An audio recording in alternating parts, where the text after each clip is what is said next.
साथियों, आज दोगुनी रफ्तार से सड़कें बन रही है, रेल लाइनें बन रही है, पोर्ट डेवलप हो रहे हैं, गैस पाइपलाइन बिछ रही है, डिजिटल इंडिया के लिए ऑप्टिकल फाइबर बिछ रही है, बंद पड़े फर्टिलाइजर प्लांटों को खोलने का काम चल रहा है, करोड़ों घर बनवाए जा रहे हैं, शौचालय बनवाए जा रहे हैं, अस्पतालों को आधुनिकीकरण किया जा रहा है, नए अस्पताल बनवाए जा रहे हैं।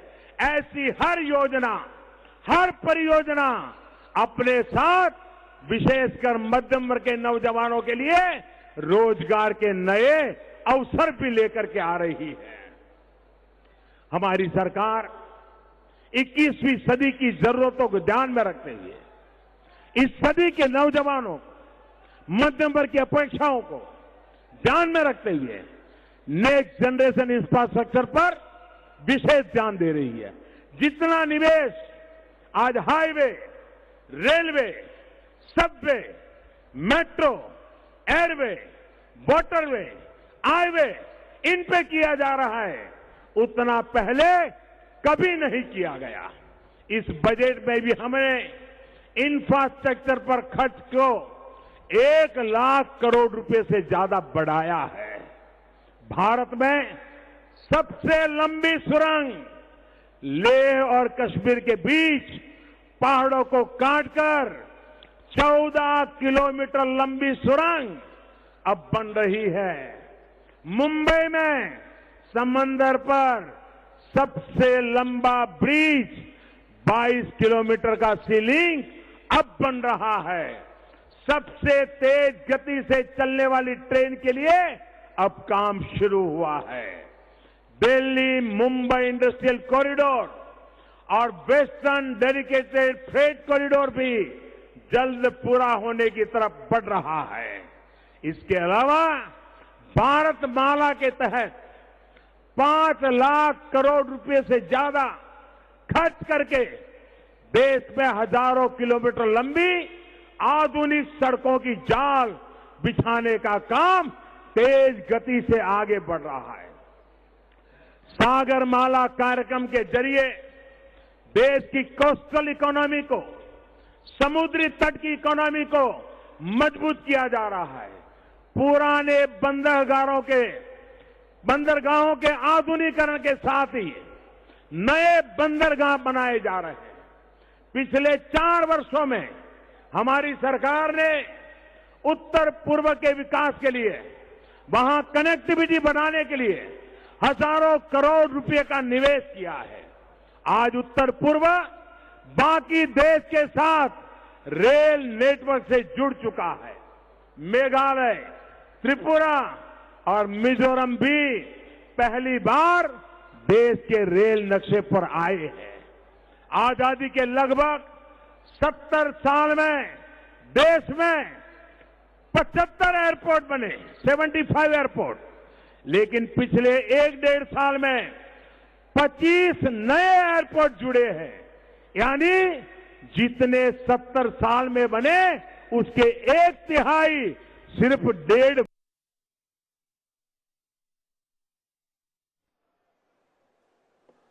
आज हमारे देश में जितने लोग रेलवे के एसी कोच में जाते हैं, उससे ज्यादा लोग हवाई यात्रा कर रहे हैं।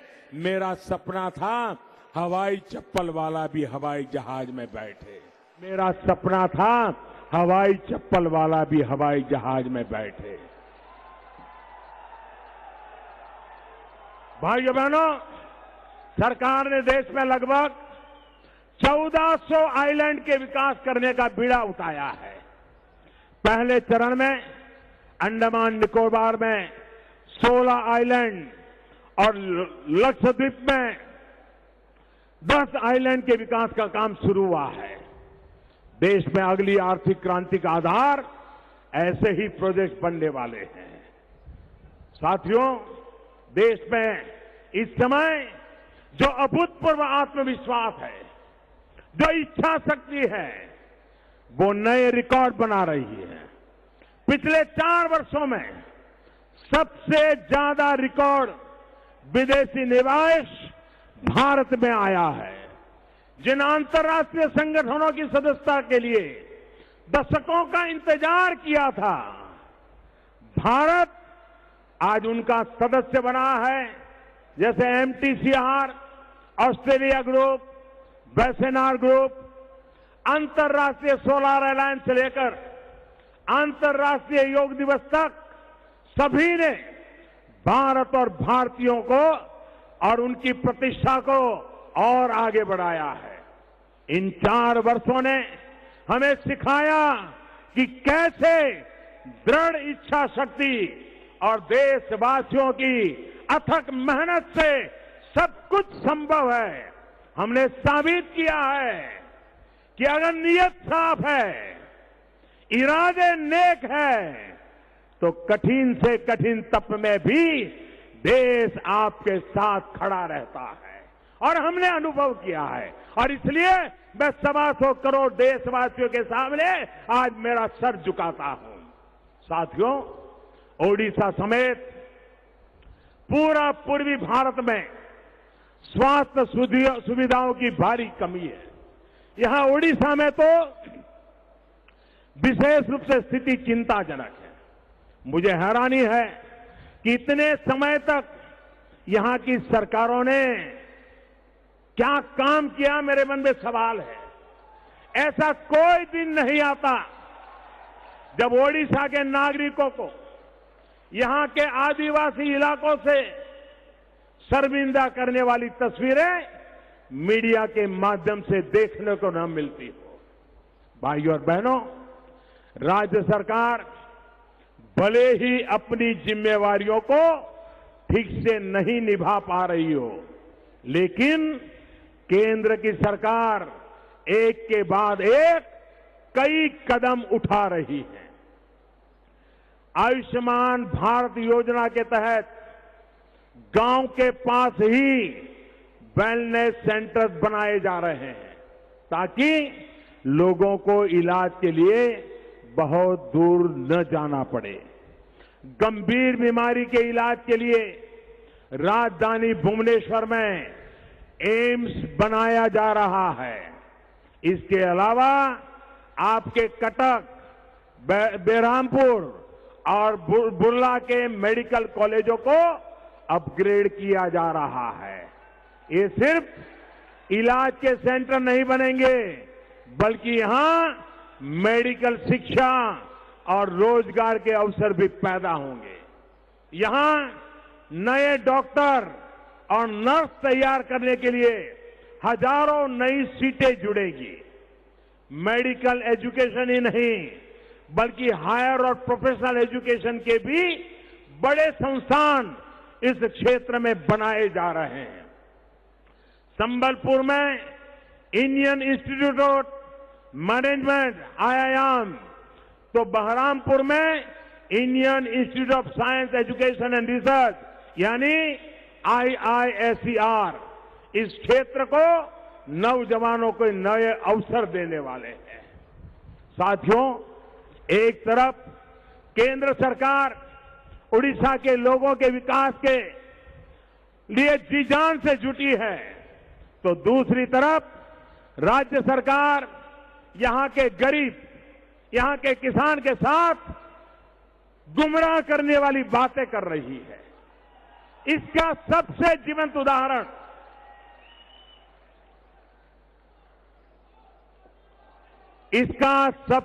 जीवंत उदाहरण है महानदी के पानी को लेकर खड़ा किया गया विवाद।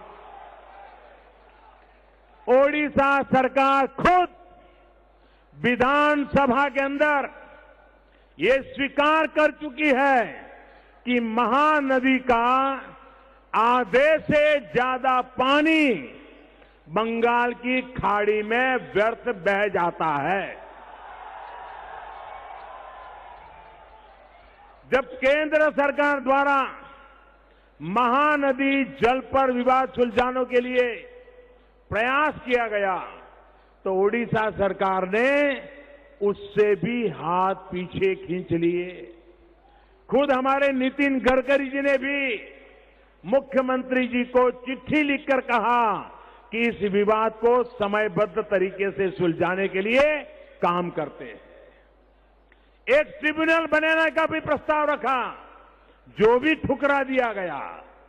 इतने साल के शासन के बावजूद राज्य सरकार ऐसी व्यवस्थाएं विकसित नहीं कर सकी कि महानदी का जल यहां के गरीबों को, यहां के किसानों को लाभ पहुंचाए, खेतों तक पानी पहुंचे।